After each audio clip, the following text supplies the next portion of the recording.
Okay.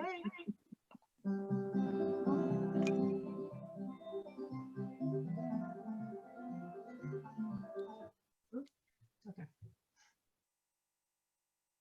Okay, Sparrow, you're on.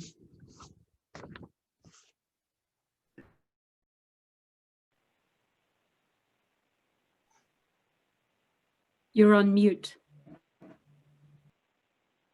I do this all day. Think I'd get it down by now. All right. Well, thank you. I'd like to appreciate everybody volunteering to be on this panel. Thank you for coming out tonight. And I'd like to thank all of our attendees who are watching. And we're going to post this on Facebook Live in a second. And also will be recorded on our YouTube channel. We have a great panel today. But before that, I would like to welcome you on behalf of the Hudson Valley Area Labor Federation. We represent 7 counties in the Hudson Valley of New York. We represent private sector, public sector, and building trades unions and their members. And today is a special forum. We're talking about solidarity in the struggle. And we're talking about solidarity with each other, because we're all in this together, the working people in our area and throughout the country. And, you know, we're all in this together, both positively and negatively. If, you know, they take away, you know, your health insurance, or they cut your pensions in whatever sector you're in, they're going to cut our pensions next, or they'll diminish our wages or health insurance. And the opposite is true. When we all do better, we all do better. Someone much brighter than me said that. I think it was Obama. You know, we all do better, we all do better. And so if, you know, if people get better health insurance, our health insurance is going to increase. People get better retirements plans, our retirements will get better. And so, you know, raising the minimum wage benefits everybody. And so we, you know, are really focusing tonight on solidarity within our unions, between our unions, with our non-union workers or brothers and sisters that aren't currently in a union yet, and with our community, because we're all in this together. And so when we stick together, we win, and that's the key idea of unionism. And so without further ado, I will, before that, I'd like to thank our education committee, Donna Goodman, Beth Wilson, Richard Burton, and Ashwini Suktankar, and Sandy Oxford for putting this all together. All right, Donna? You're on mute too. Thing. Okay, thank you, Sparrow. Good evening, everyone, and welcome. This period right now that we're going through is a good time for us in the labor movement to ask ourselves, what do workers want? I mean, the whole theme of this First Friday series of forums is exactly about that. What do workers want? What would the discussion about the future of our society, our economy, sound like if workers really had a seat or many seats at the table where the big decisions were made?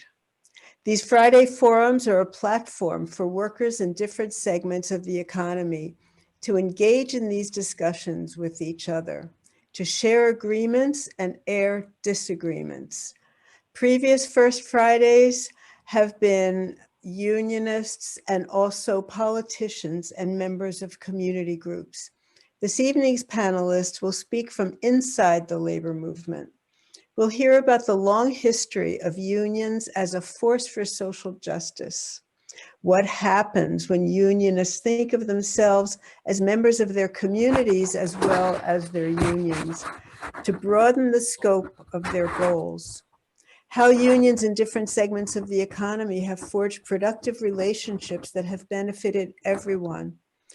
What it looks like when workers rebuild a community together after a natural disaster. How unions can unite with community members to win a strike. How alliances become permanent and not transactional. While we're listening to the experiences of our panelists, let's also consider what we're up against right now. A raging pandemic with the usual profiteers raking in the spoils, and the prospect of rebuilding our country after it's over. Workers must be the major drivers of this rebuilding.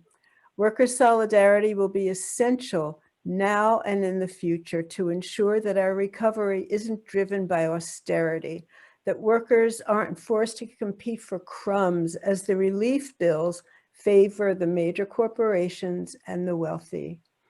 After we've heard from our panelists, we'll have time for a moderated discussion. Our first speaker is Bill Herbert, a distinguished lecturer at Hunter College and the executive director of the National Center for the Study of Collective Bargaining in Higher Education and the Professions. His scholarship focuses on labor law, history, and policy, including the impact of workplace technologies on privacy and associational rights. Prior to joining the Hunter College faculty, Bill was deputy chair and counsel to the New York State Public Employment Relations Board, that's PERB. And before that, he practiced labor and employment law for over 2 decades. Bill, you're on. Great, well, thank you. And thank the Education Committee for inviting me to participate. So what I'm going to try doing in 5 minutes is cover about 100 years of labor history. To do that, I want to start with one of my favorite quotes, which comes from Utah Phillips, a famous folk singer who sadly passed a few years ago. And Utah Phillips said that a long memory is the most radical idea in America. And when we think about that, there's so much we don't know and so much people don't discuss in contemporary issues involving labor and workers' rights. So we start with that and we think about the question of bargaining for the common good, which is a new rebranding, a new phrase that has an old history to it, a long glorious history of social unionism, dating back to the Gilded Age, really. And there's always been 2 different kinds of visions about labor rights. One is a very narrow, dark one, I think, that Samuel Gompers push for, which was basically pure and simple unionism, what's good for what happens in the workplace is all that matters, and that there was a whole other vision that many people have been pursuing, which is viewing labor as a larger, in a larger context. So I just want to give some examples of the latter, which I think is inspiring for today. Beginning late 19th century, the Chicago Federation of Teacher Federation, led by Margaret Hazley, they brought a litigation against corporations to compel them to pay property taxes. They did the research. They used their skills as teachers to examine roles, and they then brought litigation and was successful. And that success helped fund the Chicago school system. That's just one example. Another example is a union that is no longer with us, but it was a union in New York City called the Housing Relief Employees Association. And I just put on the screen the preamble to this constitution, which came out in 1934, which shows that this union understood early on in 1934 the importance of dealing with race and dealing with other forms of discrimination as part of the union movement, and to protect people of all types in terms of their protect them in the workplace against discrimination. This union also was very involved with raising consciousness and fighting police brutality, arguing over issues and forcing the city to provide greater relief and the state to provide greater relief for the unemployed. We think about today, we think about what are unions doing today in terms of pushing issues about rights for the unemployed, rights for people who are on social services. There are other examples along the way that are worth noting. You have in New York City, again, there was the New York City Teachers Union. The New York City Teachers Union actually was the guiding force for bringing Black History Month to part of the curriculum. They also were instrumental in getting discriminatory textbooks out of the school system and fighting both racism and anti-Semitism. This is in the 30s and 40s. Moving forward to like the 1960s, I'm moving fast over the century. In 1960s, you had the Social Services Employees Union. And this was a union that in 1965 went out on strike. Went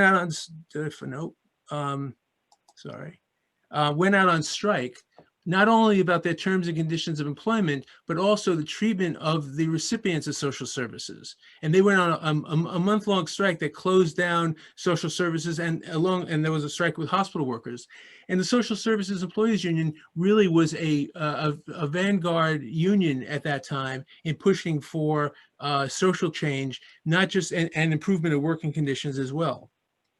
And then moving forward, you also have other examples of social unionism, including the UAW supporting the farm workers organizing in California, and a whole host of other situations that continue today, in which now unions are putting on the table and making demands as a part of collective bargaining for community-related issues. So it could be unions demanding that students get sufficient laptops when they're doing online learning. You have examples of unions fighting for changes in policies by the employer that are related to climate change. You have issues involving a whole host of other topics. But one of the things to keep in mind is that there's a procedural question that's also been coming up with regard to bargaining for the common good. And that is the question of the role of community activists in the context of collective bargaining. To some degree, that's a unique and different development.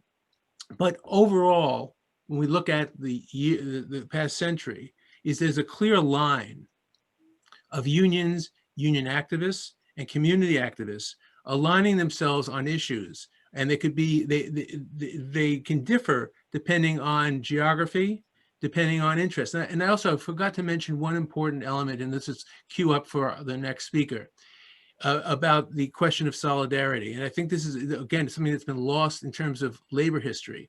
In 1946, the city manager of the city of Rochester fired over 300 DPW workers because they tried to unionize with AFSCME. And what did the private sector do in response to that? They held a general strike That's right. A general strike in New York, 1946 in Rochester, which forced the city to back down and rehire all of those workers who were laid off because they wanted a union. And I think that's the kind of solidarity that we need to be looking towards continuing and growing and building on along the way. So thank you.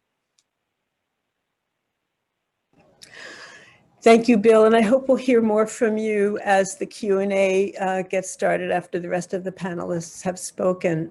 So as Bill said, leading into Rochester, our next speaker is Alyssa Carl, my union sister. She's the president of the Brockport chapter of United University Professions and a newly elected member of the UUP statewide executive board. She's also a delegate to the Rochester Labor Council. She began her work in the labor movement some 20 years ago when she was in graduate school on a years-long organizing drive for the teaching and research assistants at the University of Washington in Seattle. Now UAW Local 4121, so they were successful in organizing. Alyssa's an associate professor of English at SUNY Brockport, where she teaches and researches literature, economics, and theories of labor. Thank you, Alyssa. Muted? Okay, good. Well, thank you all for having me. I'm really excited to be invited here and just really also excited to listen and learn from all of you. And I also have to give some props to Bill, who spoke before me. And thank you for all of your work with the National Center for the Study of Collective Bargaining in Higher Education, maybe the longest organization name of the evening. But I have attended We your have a contest. We have a contest that anyone who can give us a name to replace it can get some kind of award. There you go. A longer name? No. But I want to say I've attended your conference once in person. It was fantastic. And I also just really appreciate your newsletters because the kind of scope that you're giving those of us in higher ed, right, on what is going on in our industry is just really invaluable. So thank you for all of your work. And, you know, I want to go back to something, Donna, some language that you used in your intro really kind of helped me. I wanted to note it in the comments that I was going to make today. One of the questions that you asked was, what happens when unionists think of ourselves as members of our communities, right? And I think that that's a really nice way of putting some questions specifically around public sector labor, right? Which is what I want to spend a couple of minutes thinking about and talking about, and I think picking up on some threads that Bill already started to unravel. And really speaking as a public sector worker, right? Well, actually, I should kind of go back and say that I grew up in a public sector household and public sector union household. My mom was a California state employee. She retired a few years ago. And back in the must have been the 80s, early 90s. You know, California's had multiple fiscal crises, if you follow that sort of thing. And there were a few times when my mom came home, not with a paycheck, but with an actual IOU, right? Like the state was actually unable to pay wages. Now, the banks honored those IOUs because they figured that eventually the state of California would pay up. But it really makes me think about this idea of how we value public sector labor and the importance of placing a discrete value and being militant, right, in our kind of worker activism around questions of the value of our own labor, because that directly generates a sense of value for the public good that we create, right? I think that many of us are familiar, right, with the sort of austerity mode of public goods and services, right? That that public sector workers should tighten their belts, right? Should sacrifice individually to be martyrs for the cause, right? To be martyrs for the public that we serve. And, you know, we see that from teachers buying supplies to their classrooms, right, to, you know, public sector workers foregoing their contractual raises and whatnot, right, to, you know, the sort of stagnant labor force in the public sector that just does more and more in order to do the right thing for the people of the state, the people of the city, or whomever you work for. So this austerity mode asks the public sector worker to sacrifice for the public good. And that actually makes me think of something that I use in my own teaching. So I'm going to take us back to the 19th century for a minute, just to a line from a poem. It's actually a very long poem by Elizabeth Barrett Browning called Aurora Leigh. And she talks about the kind of plight of the middle-class woman who's stuck at home embroidering cushions all day, right? Because she has like nothing to do because nobody really thinks that anything that she could do would be worthwhile. And the line that she says is, this hurts the most, this, that we are paid the worth of our work, perhaps. And what she means is that those women are not paid, right? Because no one believes that their work is worth anything. So this makes me think, for example, about public sector labor. We know that our work has a huge impact. As a member of UUP, we know that our teaching, our service to the people of the state, our students, our patients, and the general public is truly invaluable. But the idea that we undervalue it, right, in the austerity mode that New York State has been in for a very, very long time now, actually reflects upon how we value the idea of the public good and the public goods that we're providing. And so I wanted to kind of pose another way of thinking about that relationship, right? That strong bargaining, that sort of a militant worker sector can directly bolster that public good, because our labor as public sector workers, or those of us who are public sector workers, actually directly constitutes the public good, right? It's the healing, it's the teaching, it's the serving, it's the advising, it is all of those kinds of things. So we can't do social justice, right? We can't have an idea of social justice without valuing an idea that we hold goods in common, right? That there are things in the world, whether it's our climate, right? Whether it's our kind of, whether it's our social community. And so public sector work generates those goods that we hold in common. So what I would suggest then is maybe instead of thinking about austerity as a sacrifice for the public good, right? That you need to take less for yourself so that someone else can have more, that more militancy and more worker militancy, and actually Bill gave us some great examples of that, right, from earlier in the century, in fact, is the way to get our jobs done. Being more militant about standing up for the goods that we need as workers is actually the way that we can generate goods for the general public, right? And right now, one day, hopefully soon, we'll come out of this pandemic situation and we'll be in a rebuilding phase, right? And we need public goods to do that. And so this is just the kind of counter narrative to the kind of austerity that I wanted to kind of throw into the conversation that really is based in solidarity. Our worker solidarity is directly solidarity with everyone, for example, in this state, speaking as a New York State employee. So I will leave it there because there are many, many more folks who have great things to say that I can't wait to hear. Thank you, Alyssa. And we will hear from you again when we have our discussion at the end. So next up is Casey Sweeney. Casey is an organizer with the Chicago Teachers Union, famous for its successful strikes. And we can't wait to hear from Casey, who works on both the internal and external organizing campaigns at the union. She was inspired by the CTU strike that happened in 2012 and made her way out to Chicago, determined to join that fight with educators, students, and families in 2013. She graduated from the Cornell School of Industrial and Labor Relations, where she was active in student labor organizing on campus.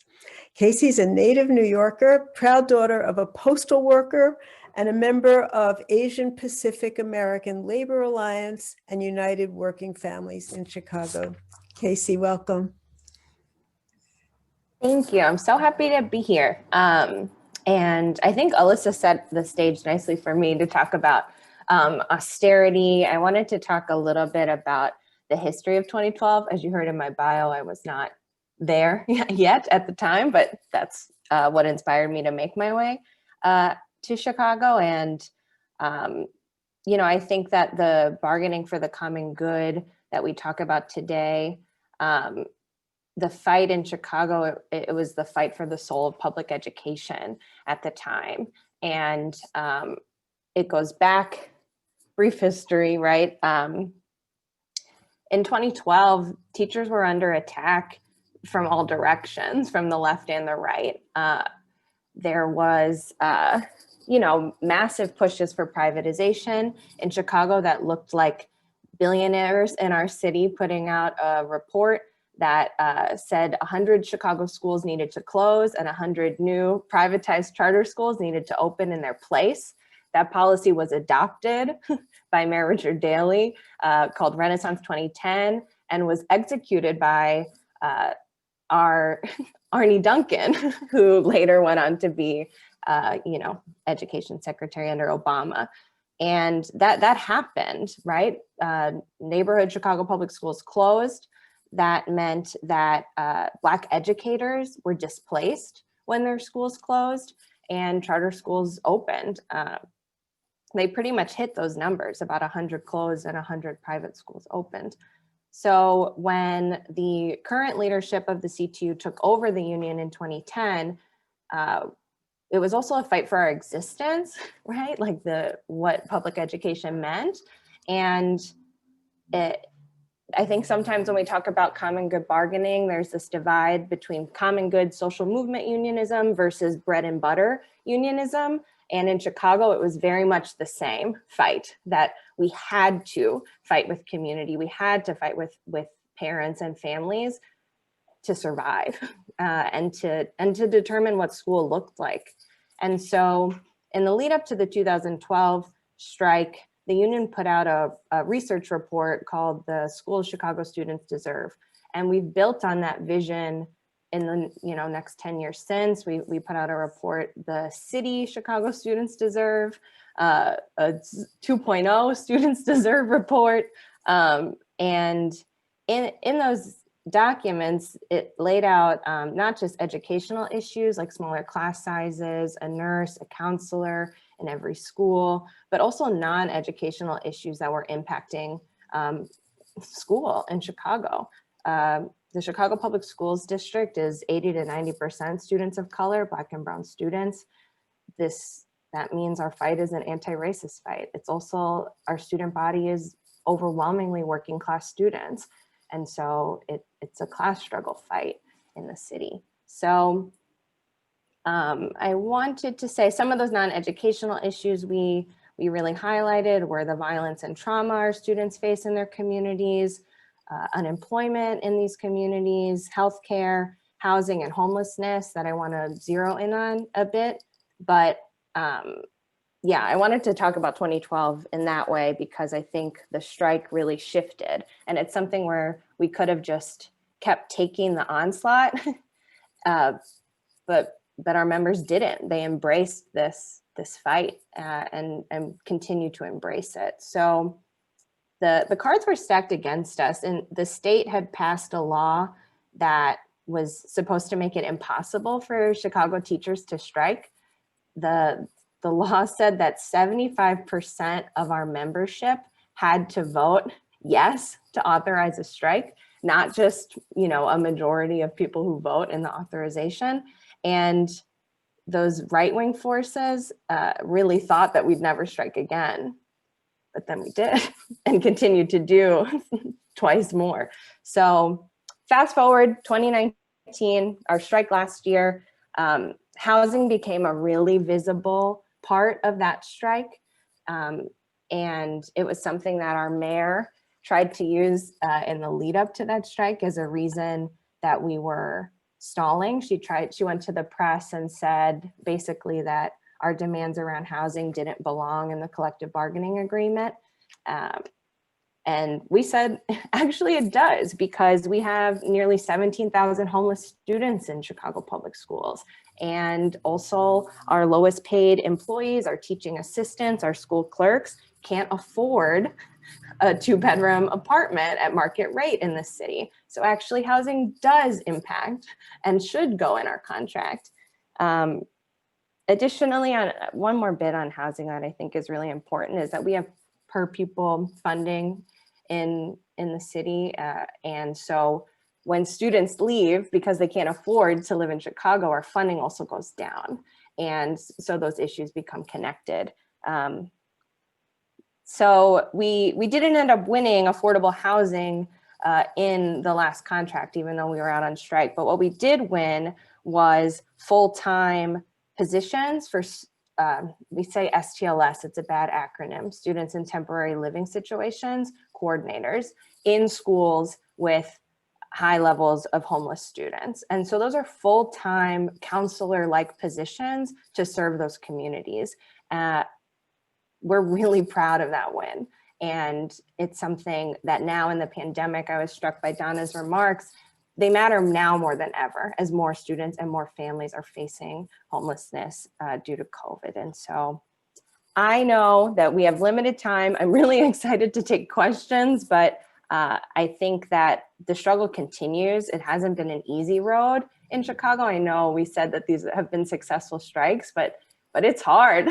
We're still fighting. They're trying to force us back into school buildings when COVID is worse than it's ever been. So the fight is continued. And anyway, I'm very happy to be here. Thanks, everybody. Thank you, Casey. And you will have more time to speak later on after the others have given their initial presentations. Hani, you're next. Hani Khalil is the executive director of the Gulf Coast Area Labor Federation, based in Houston.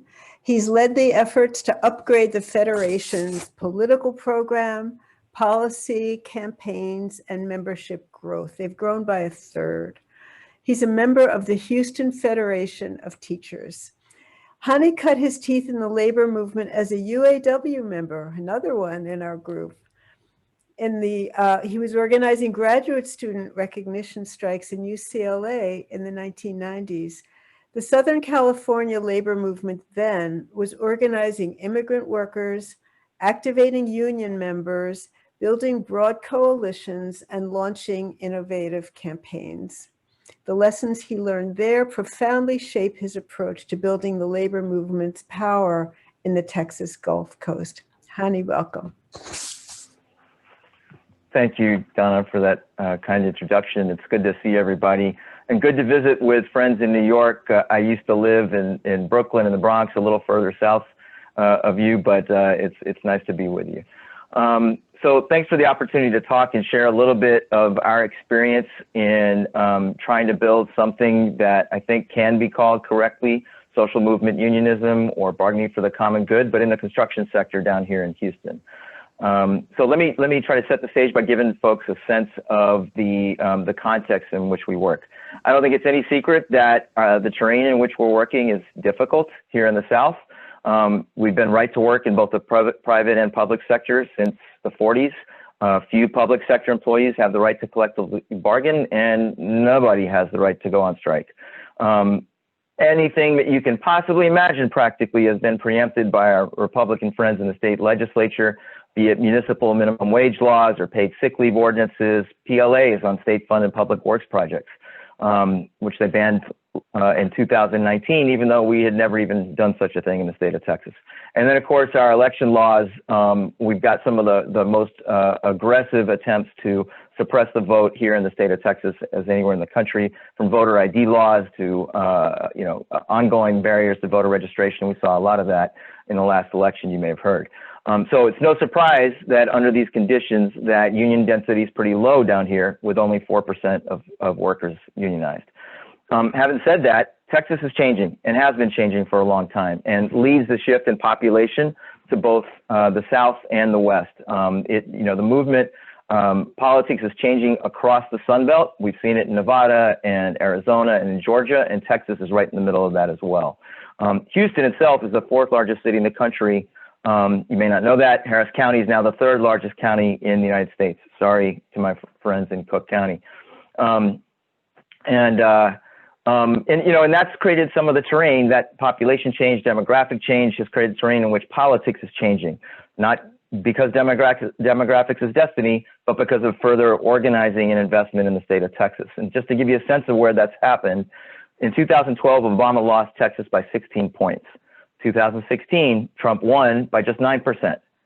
And then this year, we brought Trump's lead down to 5.8%. That's 2 less than Trump's lead in Ohio. So I look at it as we are right where Georgia was, say, 8 years ago, if we can continue investing and organizing here in the South. So that's, I think, the terrain in which we're operating. There's more potential than we thought, despite the terrain being difficult. And then in August of 2017, Hurricane Harvey hit.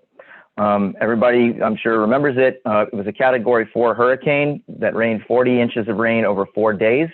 And that flooding damaged or destroyed 135,000 homes and 1 million cars. Really substantial damage here, unprecedented in the Houston area specifically. And so we then began assessing what were some of as billions were starting to come to rebuild the city, we looked at it as an opportunity to try to grow the labor movement, to increase union density and raise standards in the construction market. We assessed that there were some new opportunities from a Democratic mayor that we had helped elect, a new city council, an ally heading the housing department, and a new Democratic majority at Harris County as well. And then you add in the fact that we had a booming construction market causing a shortage of construction workers. There were some real opportunities, we thought, to advance a pro-labor agenda in construction and win. But we knew we couldn't do it by ourselves.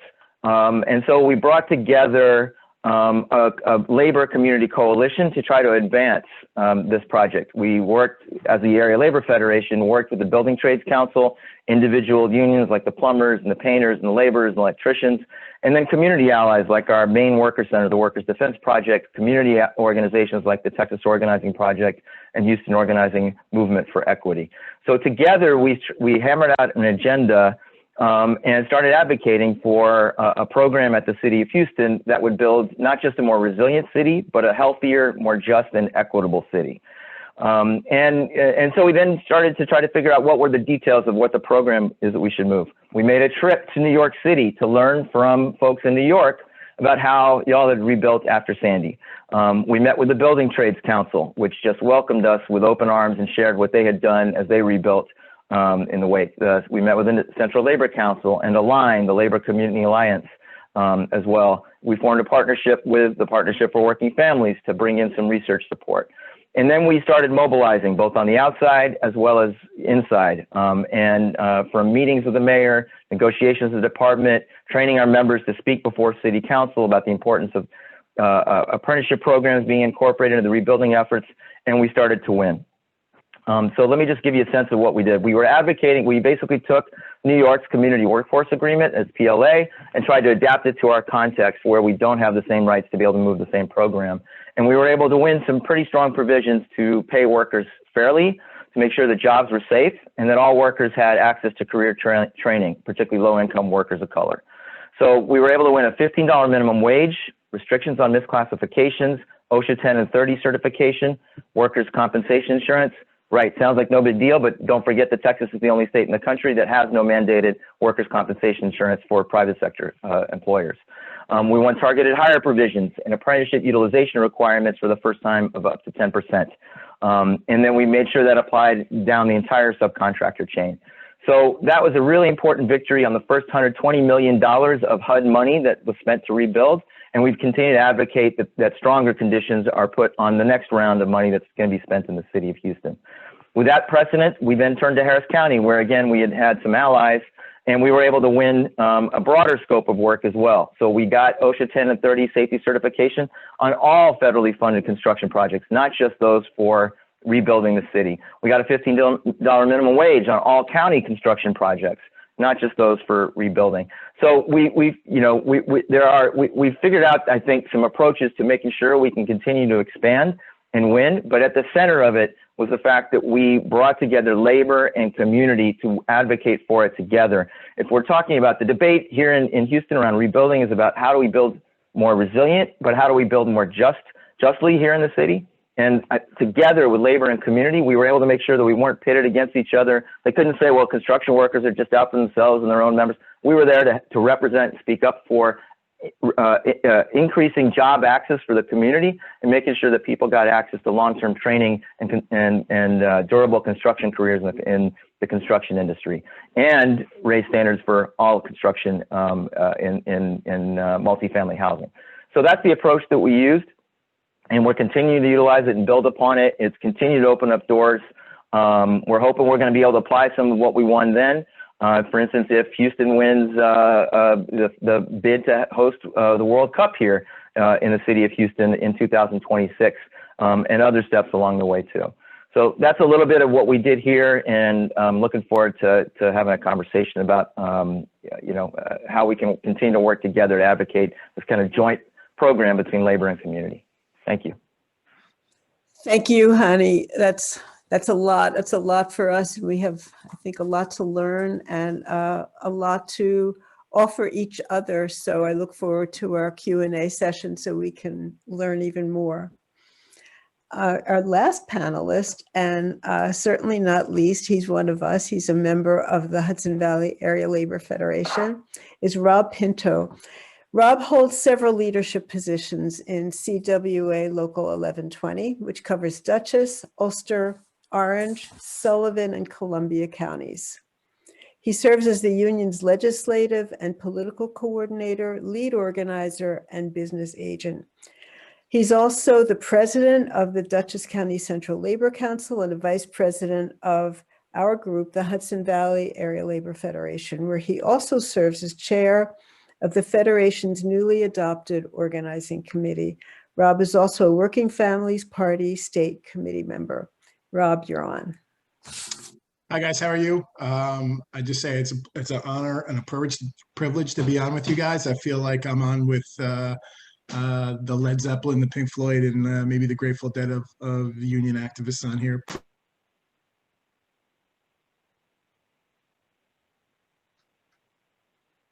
Rob, you're muted. Can you hear me now? Can you guys hear me? I hope. Yes, I hope. So, hey, it's a pleasure to be on. It's an honor to be on with you guys. The Chicago teachers are kind of like the Grateful Dead, the Led Zeppelin, and Pink Floyd all rolled into one of unions for me. So it's pretty cool to be on with you, Casey. Real quick, I guess, to build a movement, I think is really what we're talking about here. And to build a movement, I think we need trust. I think bargaining for the common good is how we build that trust. For too long, labor has been stuck in our own silos. We have really gotten away from our revolutionary leadership roots and roles. Unions were born in the community. So when labor was leading social movements, we were a formidable monster. But at some point, labor retreated from the front line of social change, like to the silos of bargained contracts. It's understandable how this happened. Members pay dues, and our attention was paid to them. But labor really needs to break free from that mold for our own survival. Most of our forays outside of labor, outside of our silos, have been transactional relationships. Labor reaches out to community for support in strikes, PLAs, legislation. Unfortunately, when we are called upon to be a partner in turn, we have far too often fell short. A few years ago, my brothers and sisters at CWA embarked on a massive strike. 60,000 workers walked out and hit the picket lines. We were strong, but we were fighting a corporate giant. I honestly didn't think we were going to go back to work. I honestly didn't think we were enough to beat them. And then our allies poured into our picket lines.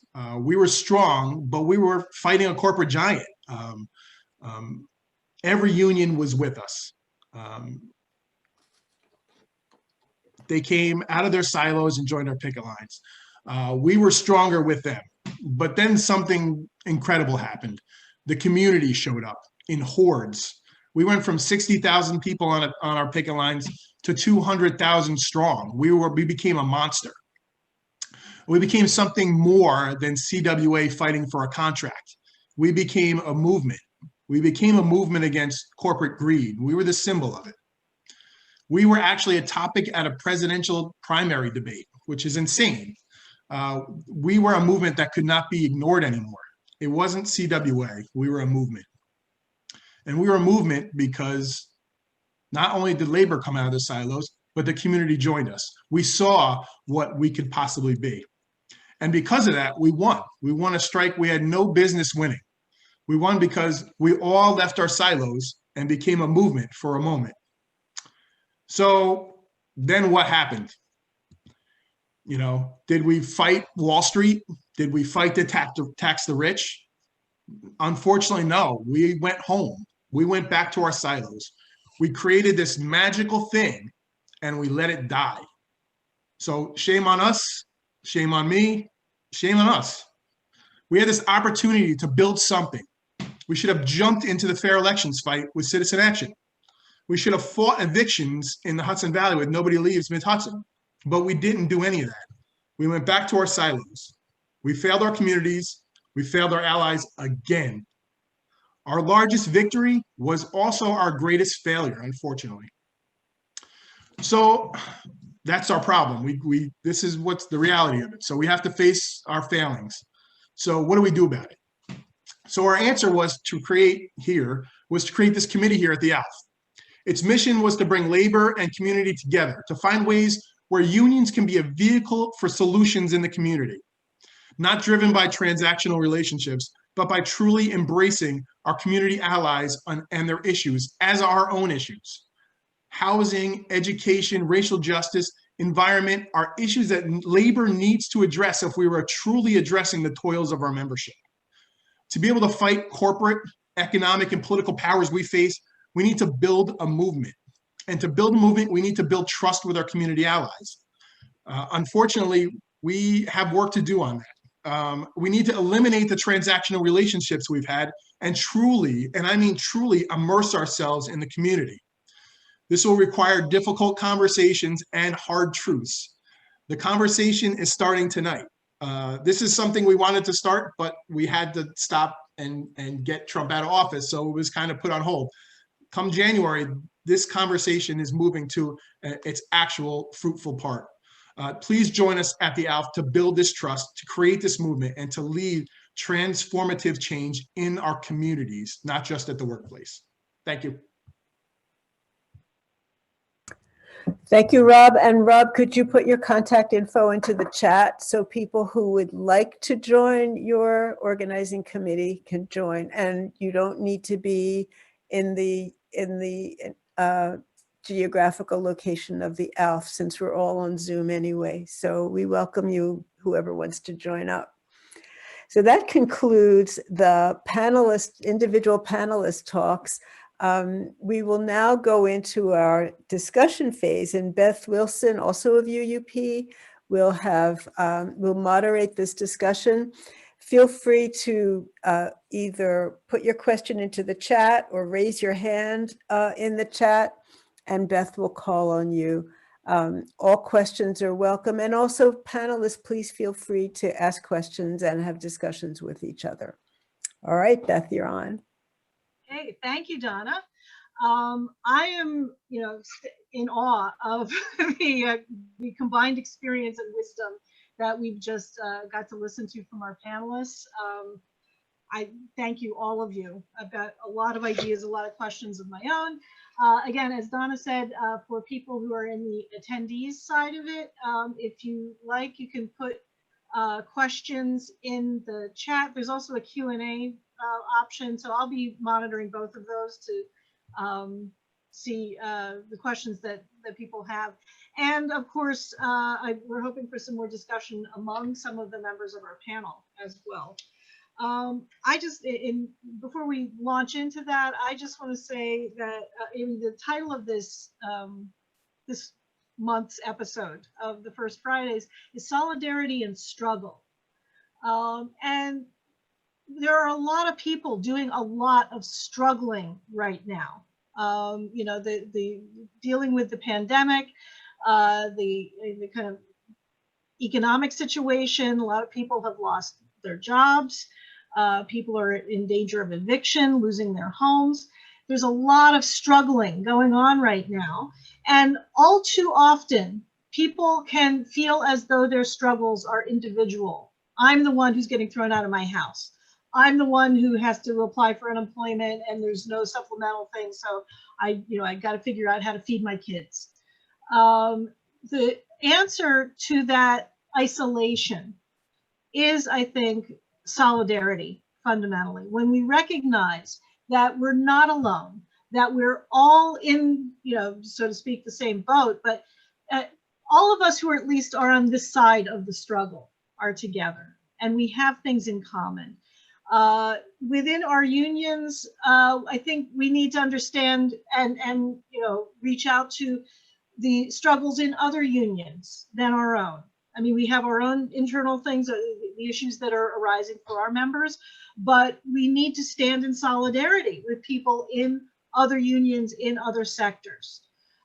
This is something that doesn't happen nearly often enough. I mean, part of it, Bill can perhaps chime in here with the history. After Taft-Hartley and sympathy strikes were, outlawed, essentially, the union movement had a lot of the solidarity potential literally taken away from it.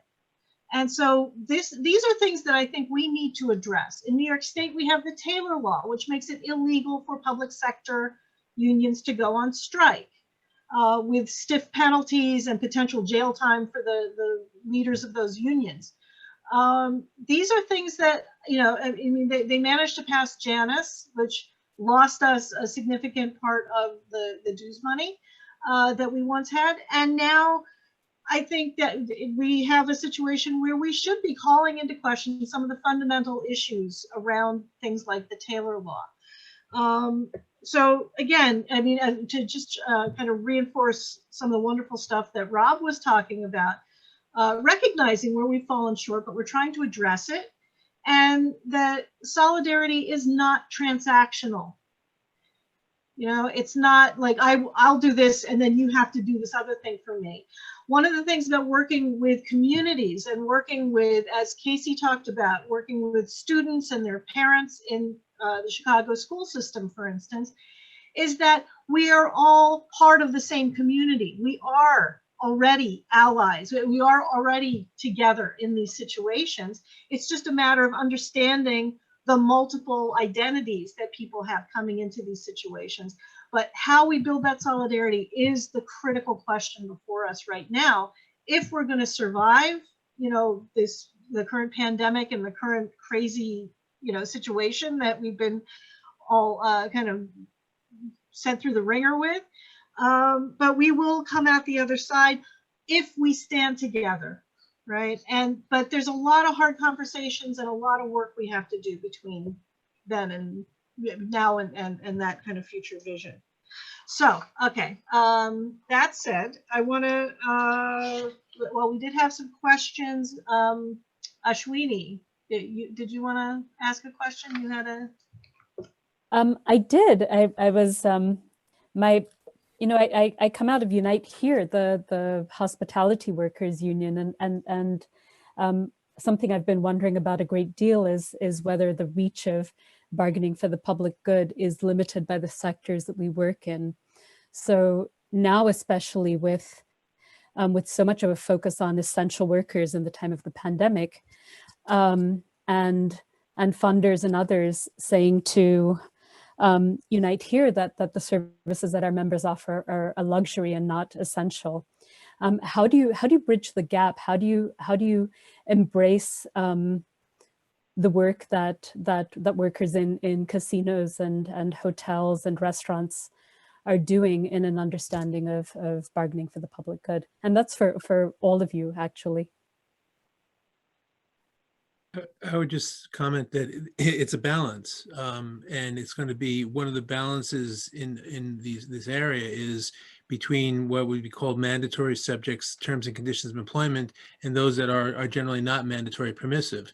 And so one of the things that comes up is going to be what level of strength does the union have at the bargaining table, which is tied not with being how many people are at the bargaining table, but rather how much support is there from the community. And then creating leverage from supporters to be able to then develop a strategy at the bargaining table to push for issues that are more community oriented.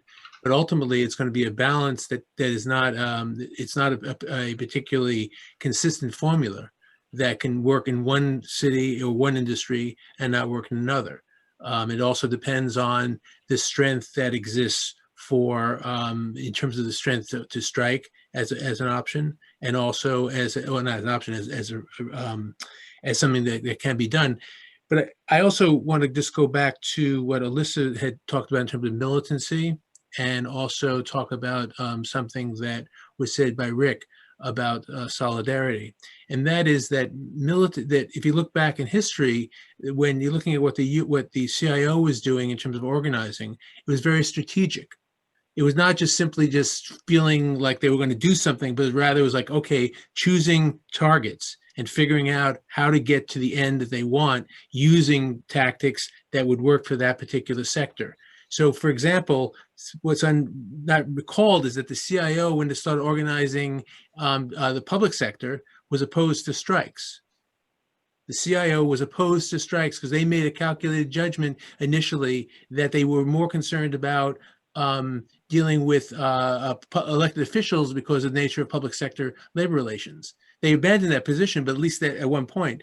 And so, but they're just pointing out that there are strategic changes that go on, and that we have to be mindful that we're facing now a very challenging time, people suffering. And so one of the lessons we can think about in terms of the suffering that's going on is, what can labor do today for the unemployed, in fighting for the unemployed, linking up with unemployed people who are going through unemployment, helping them. One of the things that's needed is research. We have a lot of UUP and PSC people here using this research skills, not for necessarily ourselves, but using our research skills for other unions that need not people may need having people with research skills doing doing work in libraries or online, rather than necessarily being there to hand out leaflets, depending on need. Just kind of things that we can show solidarity in a variety of ways. And last, I want to give a shout out to CWA, which is that CWA right now, and higher ed is my day job, CWA, studying it, CWA is now around the country adopted a CIO model for organizing in higher ed. And through Mississippi, Colorado, Tennessee, they are organizing higher ed workers not based on a classification of professional craft unionism. They are adopting a wall-to-wall approach, which comes right out of the CIO handbook. And so you see that there are lessons that can be learned, but we have to be mindful and very tactical. So for Unite here, maybe one approach that may be very different than another approach that's going on in Houston or going on in Chicago. I have Okay. a quick, Yeah, oh. so, yeah, go ahead, Casey. I just said a quick anecdote of Srini's question made me think of in Chicago, not with our union, but with Unite Here, there was a leader they had at a casino who was a Rohingya worker, and he got developed through his union activism, and he founded this Rohingya Cultural Center. And that cultural center was integral in organizing a subset of Rohingya workers at O'Hare Airport. And so when I heard your question, I was really thinking about the members in those places and how essential they are in their communities, and seeing about bargaining for the common good in that way, right? Like the issues in whatever identities that they're bringing to the table. So that's, I just wanted to share it because it sparked my memory of just some of the work that happens here in that intersection. That's actually a great story, Casey. Thanks for sharing that. We have a question in the Q&A from, or Alyssa, did you have something you wanted to say? I had a comment kind of based upon the question that's gonna kind of go down like a lead balloon, because it's a super academic sort of, perspective on the question, which is that really, I so much appreciate all of the very specific and strategic and tactical kinds of questions, but ultimately the categories of waged and unwaged, right, of essential and non-essential are completely arbitrary.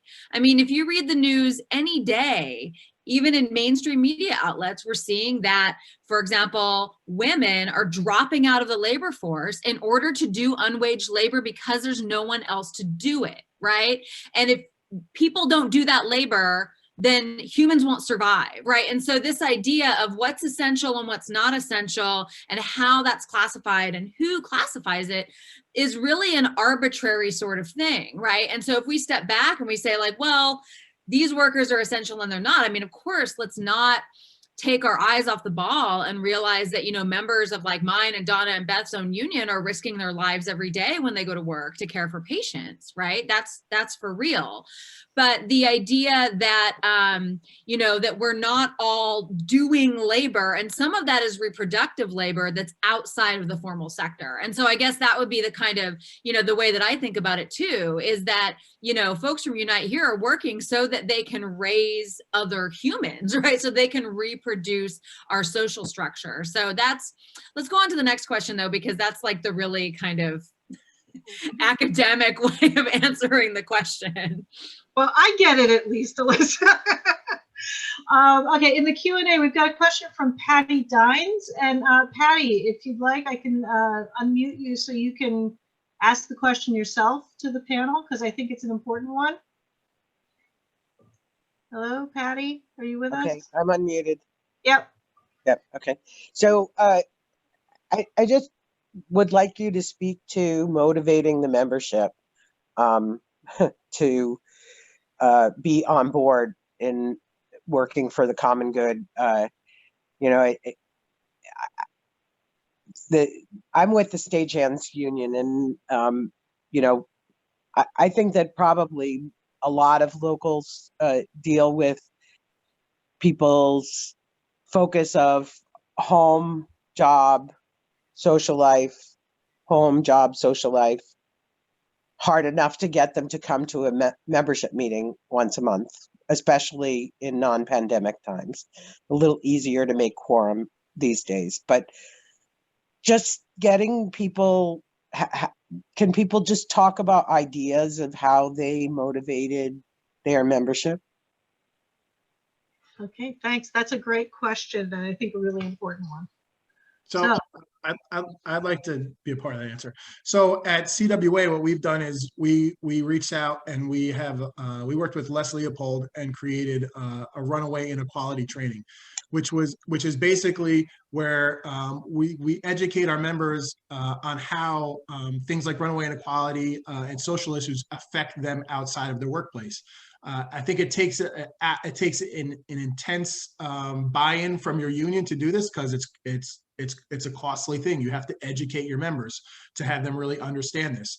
So I think it's a big buy-in from your union, and it's time and commitment from members. But we've created an activist network within CWA doing this training. So I think training and education of your membership is the first step in creating this movement within your unions.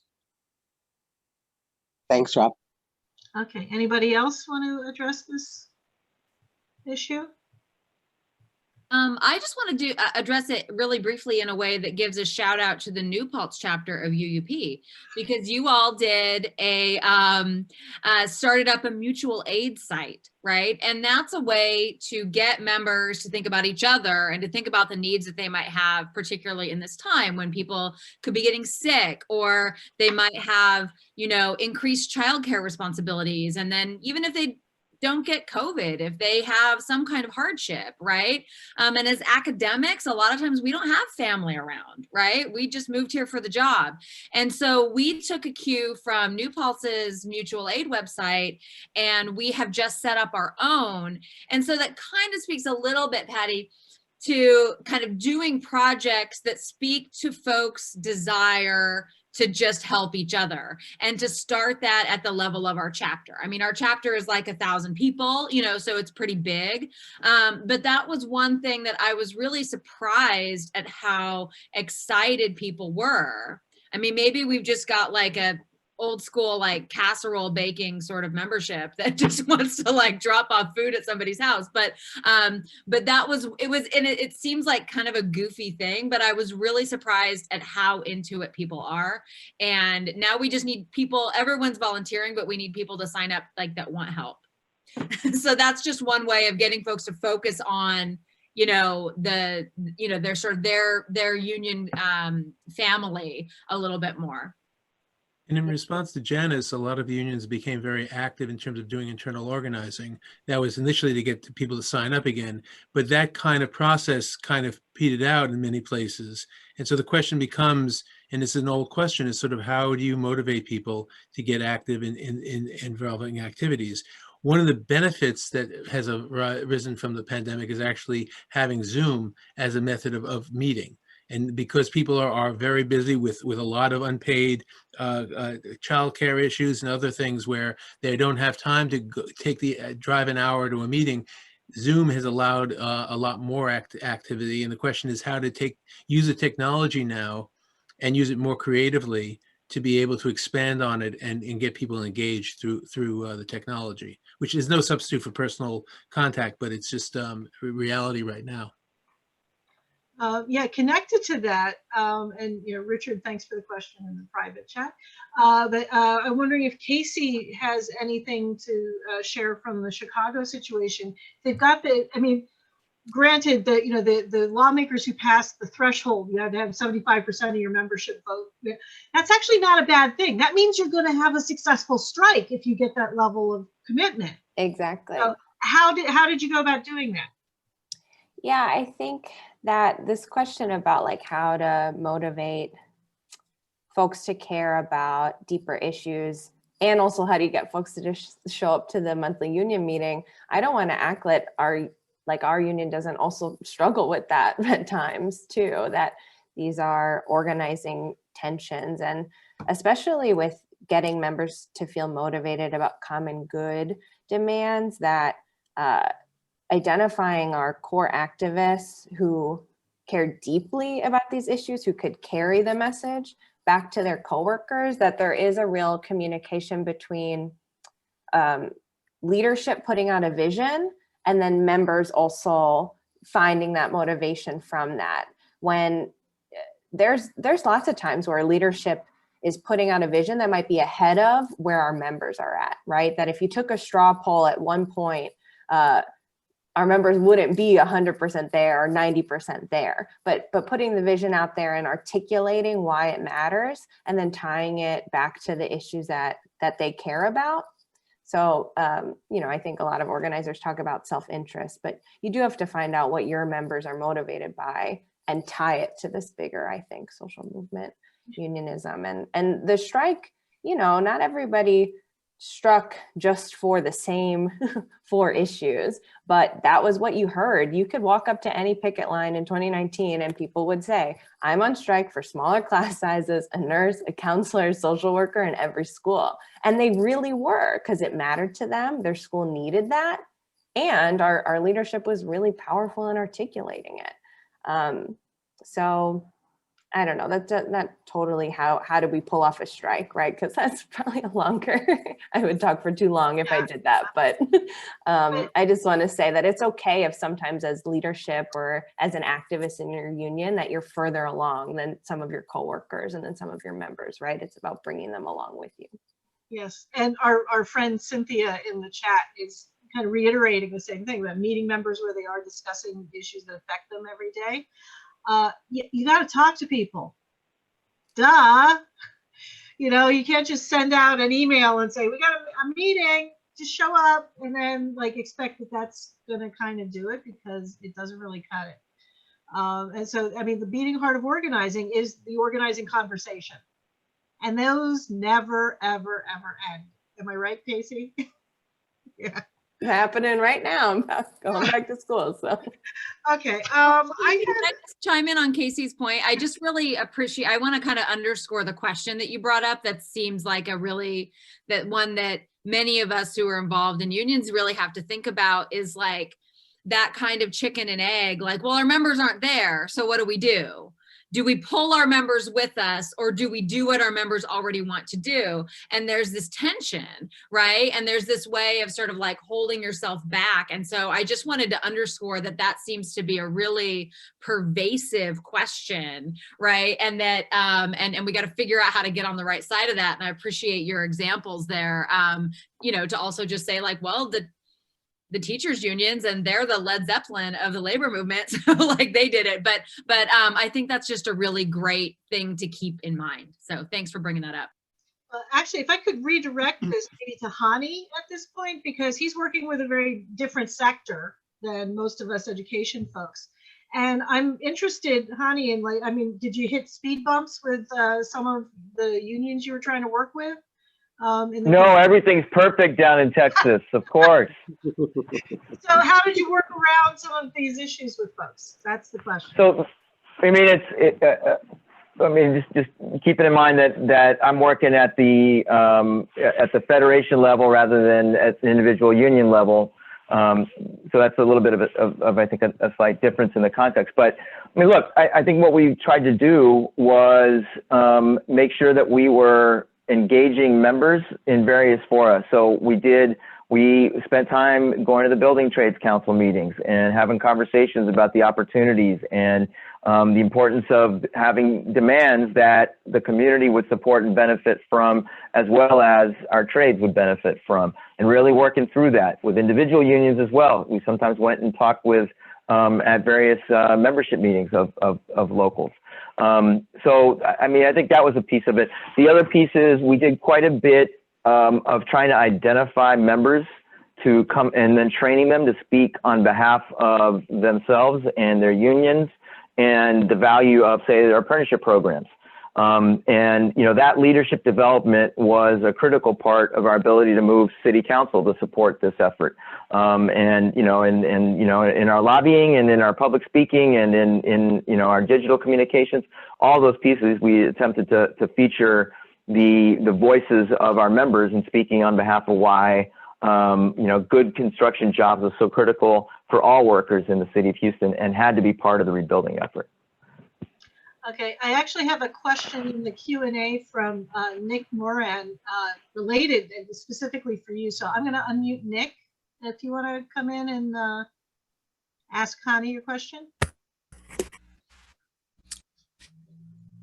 Yeah, hi. Good to be on here with everybody. You're kind of dropping out, Nick. Sorry that. But whether organized labor was involved in. Oh, yikes. Nick, maybe I can just read your question out of the Q&A because your connection's really kind of bad. Okay, so let me just go there. So Nick had typed into the Q&A. How involved are the union locals in the Hudson Valley Tax the Rich campaign? Oh, actually, well, I guess this is not so much for Hani, but any general education on the union difference for the community who may not have much experience on the importance of unions. And I guess, you know, there may be similar issues down in Houston in terms of trying to develop funding for things. I don't know, but so how involved are union locals in the Tax the Rich campaign? I can tell you that UUP has kind of gotten on board sort of halfway. We're pushing for the stock transfer tax, and we are sort of generally supportive of some of the other revenue measures that have been, coming up as legislative proposals. Anybody else have any comments related to this? The experiences with locals? Yeah, CWA definitely. Tax the rich. You can't tax them enough. We're lobbying fervently in Albany, and yeah, CWA is very much on board with that. We have some great signs. I'll try to get them to you, Nick. We have some great signs for it. But yeah, tax the rich for sure. Yeah, when I was talking before about how we're all struggling, it's the ones who are not struggling who need the taxes, right? So I think that's kind of the baseline here. Okay, there was a question from Minerva. Are you with us? I'm trying to find you in the participants list. Oh, there you are. Do you want to ask a question, Minerva, or make a comment?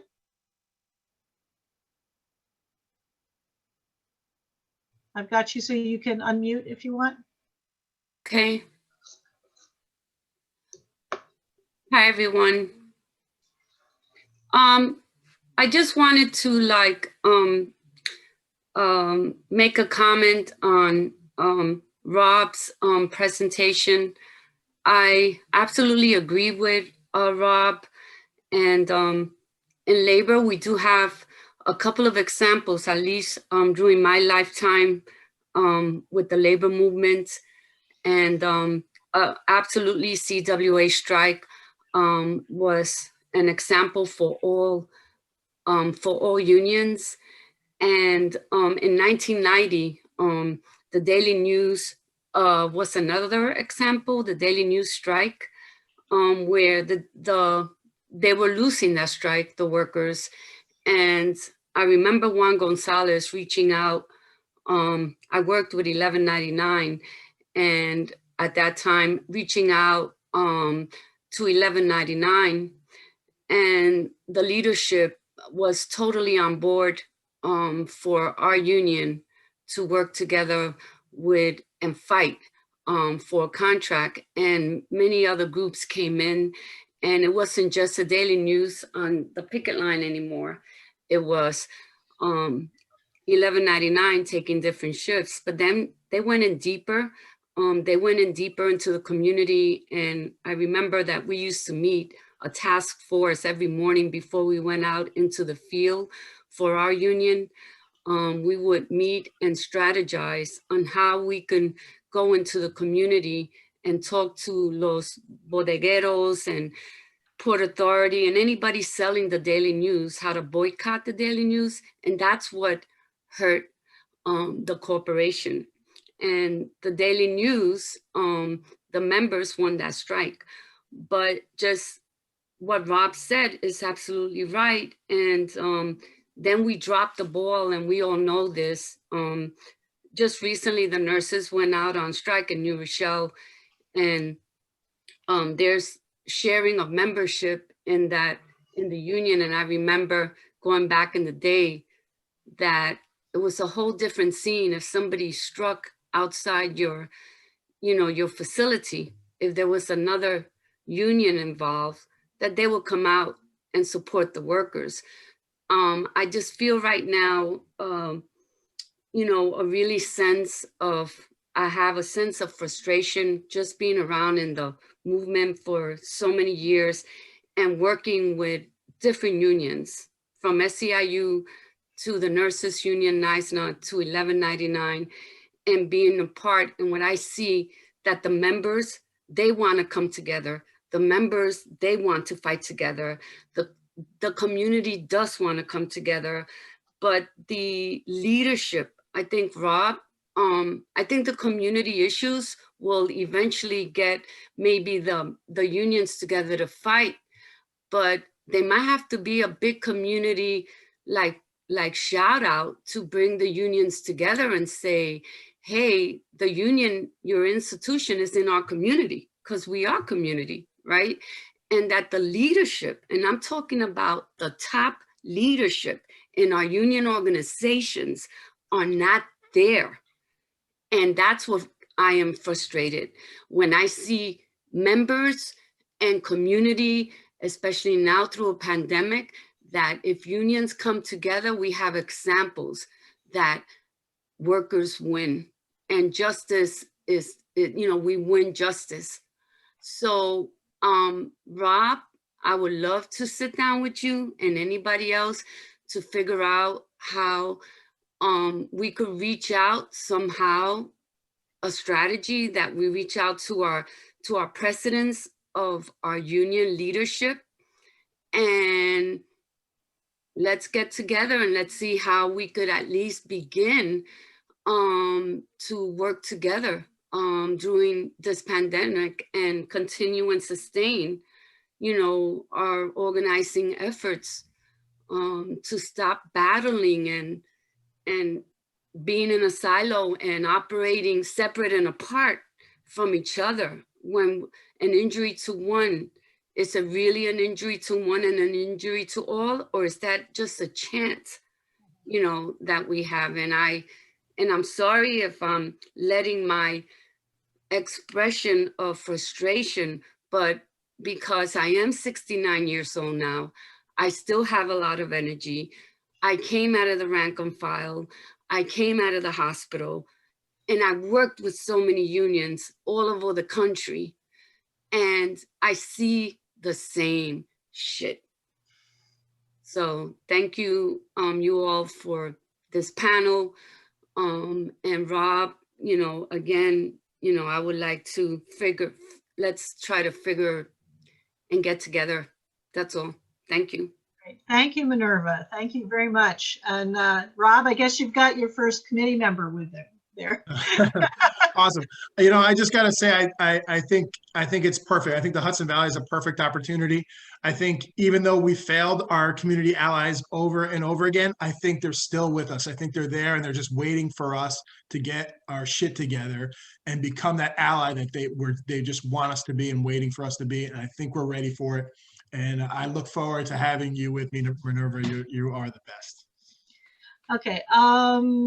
I've got a question that I think came from Bill earlier about the question of the role that we can play in organizing the unorganized workers as well. So we've got this issue of our own unions operating within silos. We got to think beyond. So I don't know if you have a few comments on that, Bill. Well, yeah, just in listening to the conversation, incredible conversation today, is just that you were talking about basically 6% in the private sector, 94% are unorganized. We have, the first time in New York State history, 50,000 workers were granted collective bargaining rights January 1 of this year. Where's the organizing of the farm workers in the Mid-Hudson Valley? I mean, so that's just one example, a historic a victory, which we barely even heard about. But more importantly, there are also the questions about the misclassification of independent contractors and organizing people in the tech industry, organizing people who are being labeled as independent contractors.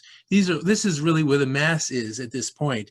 And talk about being insular. I mean, when unions stick only to what regarding their particular industry and their particular membership, and don't reach out and try to expand in terms of growth, that's when unions start to die, is when they stop organizing. And that's not, and when I say that unions, I'm saying workers generally. So I think we need to think about building coalitions. And one thing we also should have to be, I don't think it was mentioned, has been the divide between the public and the private sector historically, which the right has utilized very effectively to create wedges. And so part of the struggle towards about developing solidarity is overcoming those differences and understanding where each side can help. That's why I raised the example of what happened in 1946. Of a general strike on behalf of public sector workers. Those kind of things are not taking place. To get people to come to a picket line is great, but imagine organizing something that vast to in support of an industry that's not individuals who are not a part of that same industry. So that's my point of my comments, and just want to thank everyone for the initiative that the Alpha is doing on organizing. Just terrific. Great. Anyone else on the panel want to comment on that? I would like to make a brief comment, and it's really specific about the pandemic, and I appreciate everyone's thoughtful input to this discussion. We've probably had about, for every one union member that has called the office in the pandemic, we've easily had 3 non-union members calling our office who are looking for support, who are looking for help, who feel extremely vulnerable, and who really need us.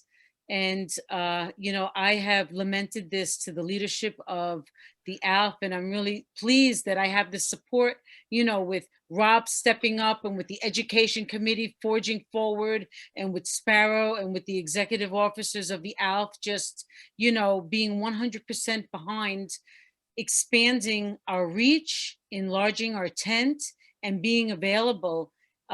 This table that we are forming is the first table that is a hybrid of organized and non-organized community allies. And I think that this is really important. And I'm really proud that we're going to go into this new year and it is a struggle, and that we are going to hopefully flourish, and we will make it through. And as far as organizing farm workers, we've been doing that for about 21 years in my backyard and front yard over here. So, and can I make a plug for Monday nights, or at the end? I want to make a plug for Monday night. Thank you. We'll circle back around to you, Sandy. Yeah, Alyssa. Just wanted to give one more example of what's going on over here in Western New York about public-private. Since the sort of mega pandemic disruption hit, a number of the smaller private colleges in Western New York, even further west than us, Buffalo area, have just been really hit with massive layoffs and cullings of staff. And I can't take credit for this, but our UUP colleague, who's the chapter president at Buff State, has been instrumental in creating the Western New York Faculty Coalition.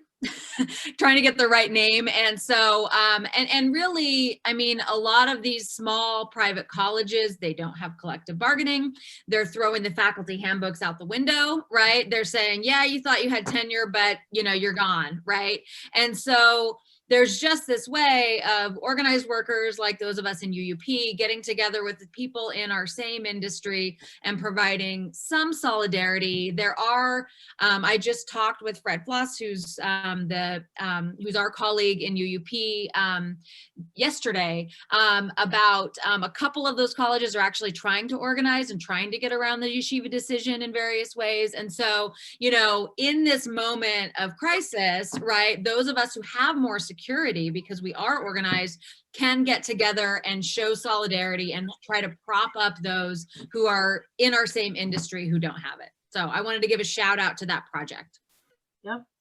Okay. And in higher ed too, we have our own weird tiered system of employment. So we have, what we call contingents or adjuncts. And well, I'm actually a full-time contingent at New Paltz. Who I do not have access to tenure, so I have to basically just keep proving that I deserve to have my job every couple of years. Anyway, but so I mean, there's the adjunct situation presents actually a possibility in the higher ed sector, because a lot of adjuncts work at 2 or 3 different campuses. And so the organizing that goes on has to, I think, ultimately recognize the fact that they've got this distribution across institutions. There have been some initiatives over the past decade or so in which people have tried to do kind of joint bargaining on behalf of adjuncts in certain metropolitan areas and places like that. So, I mean, that's one avenue that we could potentially go down. In the chat, one of Alyssa's colleagues, Michael Kramer, posted a question. He was asking an education question. He was focusing on how do we educate our students, we who are teachers, educate our students about labor history. I would kind of throw in there, I think we have an awful lot of labor education to do to our own members to get them up to speed. I don't know if anybody has a response to that commentary on the education question. I'll just kind of chime in, and I'll say first that the this great idea that we had that got sideswiped by March 2020 by all of us being locked in our homes, that actually Michael had, which was about bringing labor groups onto our campus, which was having a lot of controversy and difficulty around issues of diversity and racial diversity. Particularly at that time, there were a lot of controversial things that were happening, and we thought, and actually this initially was Michael's idea, well, we've got all these great folks who have organizing experience in the labor movement, right? And so we had invited the CBTU, the Coalition of Black Trade Unionists, to come to campus, and we're getting that together at the time that we all got booted out. So we want to try to reboot that. But I will say that one thing that I do in my classes is I actually just tell my students like how their teachers get paid. right? I mean, they're paying and they're very, very focused and they're very engaged on issues of student debt and whatnot, right? And the cost of higher ed. But they know it's like this huge mystery about the fact that I make multiples more per class than the adjunct who teaches them in their next session, right? And so just they're being treated as consumers, right, of an educational commodity, but they have no idea, right, about the conditions under which that's provided to them. So I think as educators, we can do that pretty easily because they kind of have to sit there and listen to us. You know, we got a captive audience. I'll say that quickly because I think other folks have things to say. Casey had a comment here. Oh, I just put it in the chat, but Yeah. I'd be remiss not to mention, I mean, I got involved at Cornell on campus, the Cornell Organization for Labor Action, and also United Students Against Sweatshops nationally. And I saw Colin O'Malley in Rochester was here. That's how I met him, also a USAS alum. So are the United Students Against Sweatshops, do they say anything about adjunct labor? Because they really ought to. yeah, absolutely. Yeah. Yeah. And it's not just them, but I see them nationally as an important arm connecting student organizing with labor organizing, not just sweatshops abroad, but on campuses. So with campus workers. Okay, well, so we have come up on 7:30, which is what should be the closing hour for our wonderful conversation. This could go on for 3 hours, I think, more. So I want to thank all of our panelists. And before we actually close, well, Sandy, I know, has something to plug. If any of you, any of the others have something you want to announce, then we'll have a little space to do that here. So go, Sandy. I believe we have two announcements. I have one. Sparrow, you have the other? Okay. This Monday evening, we are going to be hosting an event with the Working Theater out of New York City, who traveled to Sullivan County in 2013 and wrote an off-Broadway play about our food chain and farm workers called To the Bone. It was a wonderful play, and I'm really proud to say that I'm going to be co-hosting the event with Eve Ensler, who goes as V now, and also Rosa Clementi has been confirmed, and she will also be another host in addition to Maria Hignosa. Sadly, we had a lot of outbreaks on the farms and in the poultry plants in Sullivan County as we're going in what we think is our third wave of the pandemic. So all the money raised will be going to mutual aid of those workers. Thank you, everyone. Okay, Sparrow? I'd just like to plug, we have our labor history course that we're doing to Labor Academy. It's the third Thursday of the month. Paul Ellis Graham, our former president, is teaching it. So if you can still sign up if you're interested. And then be on the lookout. In January, we're going to start a labor school, a candidate school. If you're thinking about running for office or helping someone run for a local office, keep your eye out. Okay, so with that, I will hit our outro.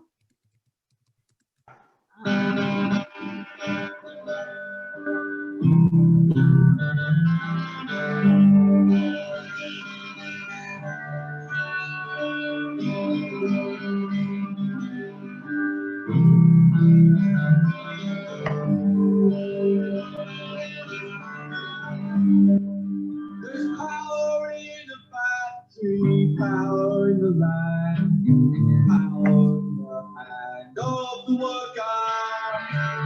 We all advance to nothing, together we don't stand. There is power in the union, and the lessons of the past will learn the workers hard. Skies of the bosses we must fight for. The cities and the farmlands, the changing world man. Wars have always been the bosses wiser.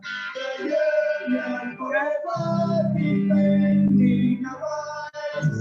Now with the black label workers unite. We are brothers and our sisters, ready for our plans. There is power in the union. Okay, thank you.